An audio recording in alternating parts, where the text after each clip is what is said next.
A. Proses membaca. Proses dalam membaca yaitu pertama, mata terangsang oleh bacaan yang berbentuk tulisan. 2.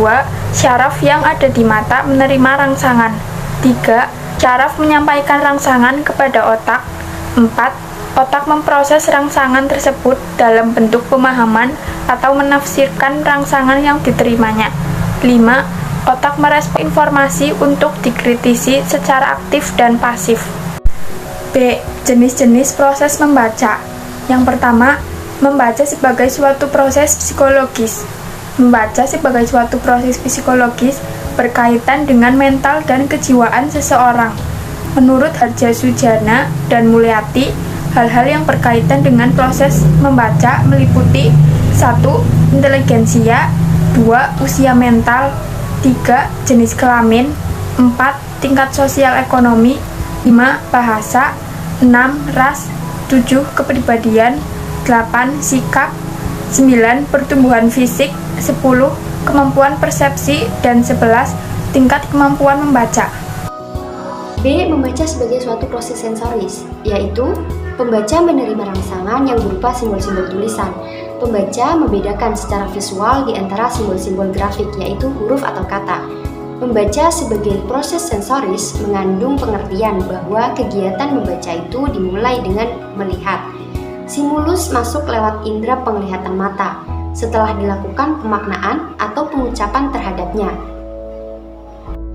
C. Membaca sebagai suatu proses perseptual, yaitu pembaca tidak memperoleh makna dari lambang-lambang tertulis, namun pembaca membawa makna atau memberi makna pada lambang-lambang tersebut berdasarkan kesepakatan pengalaman yang dimilikinya.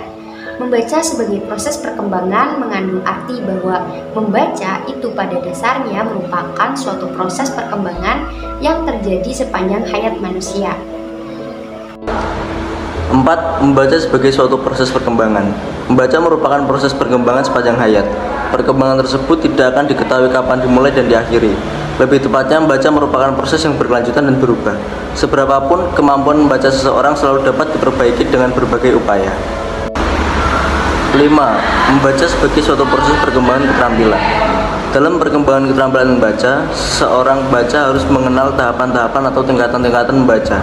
Menurut Harjasudjana dan Mulyati 1996-23, tahap-tahap keterampilan yang dapat dikembangkan anak dalam membaca yaitu 1. Perkembangan konsep, 2. Pengenalan dan identifikasi, 3. Interpretasi mengenai informasi. 1. Membaca nyaring. Membaca nyaring adalah suatu aktivitas yang merupakan alat bagi guru, murid, ataupun membaca bersama-sama dengan orang lain, atau mendengar untuk menangkap serta memahami informasi, pikiran, dan perasaan seorang pengarang. 2. Membaca dalam hati. Membaca dalam hati adalah cara atau teknik membaca tanpa suara. Jenis membaca ini lebih menekankan terhadap pemahaman isi bacaan. 3. Membaca survei. Survei atau prakata adalah teknik untuk mengenal bahan bacaan sebelum membacanya secara lengkap. Dilakukan untuk mengenal organisasi dan ikhtisar umum yang akan dibaca. Membaca sekilas. Membaca sekilas adalah kegiatan membaca yang membuat mata kita bergerak cepat, melihat, dan memperhatikan bahan tertulis untuk mencari serta mendapatkan informasi. Tujuan dari membaca sekilas yaitu untuk mengenali topik bacaan, untuk mengetahui pendapat cepat, untuk mendapatkan bagian penting, dan untuk mendapatkan kesan umum suatu buku atau artikel.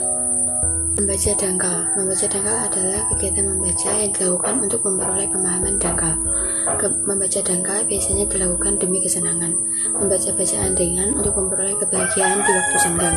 Contohnya membaca cerpen. Membaca telaah isi. Membaca telaah isi dilakukan bertujuan untuk menelaah isi bacaan secara mendalam sehingga pembaca memahami isi bacaan tersebut. Membaca telaah isi meliputi beberapa jenis. Yang pertama yaitu membaca teliti. Dalam membaca teliti diperlukan keterampilan. Yang pertama yaitu membaca cepat untuk melihat organisasi dan pendekatan umum. Yang kedua yaitu membaca dengan seksama dan membaca ulang paragraf untuk menentukan kalimat judul dan perincian-perincian penting.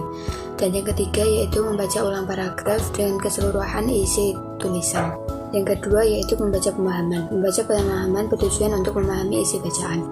Membaca pemahaman meliputi standar-standar atau norma kesastraan, resensi tulis, drama tulis, dan pola-pola fiksi. Yang ketiga yaitu membaca kritis. Membaca adalah kegiatan membaca yang dilakukan secara bijaksana, penuh tenggang hati, mendalam, evaluasi, analitis, dan tidak hanya untuk mencari kesalahan. Yang keempat yaitu membaca ide. Membaca ide adalah kegiatan pembaca yang ingin mencari, mendapatkan, serta memanfaatkan ide-ide yang terdapat dalam bacaan. Agar dapat menjadi pembaca yang baik serta memahami isi bacaan, diperlukan membaca yang tahu maksud umum mengapa dia membaca, menguasai kecepatan membaca, mengetahui isi bacaan, dan mengenali media cetak. Yang kelima yaitu membaca telah bahasa. Membaca telah bahasa mencakup dua jenis. Yang pertama yaitu membaca bahasa asing. Dalam dataran rendah, membaca bahasa asing bertujuan untuk memperbesar daya kata dan memperbanyak kosakata. Dan dalam dataran tinggi, membaca bahasa asing bertujuan untuk mencapai kefasihan. Yang kedua yaitu membaca sastra. Membaca sastra adalah membaca karya-karya sastra, baik dalam hubungan untuk kegiatan apresiasi, kegiatan studi, ataupun kegiatan pengkajian.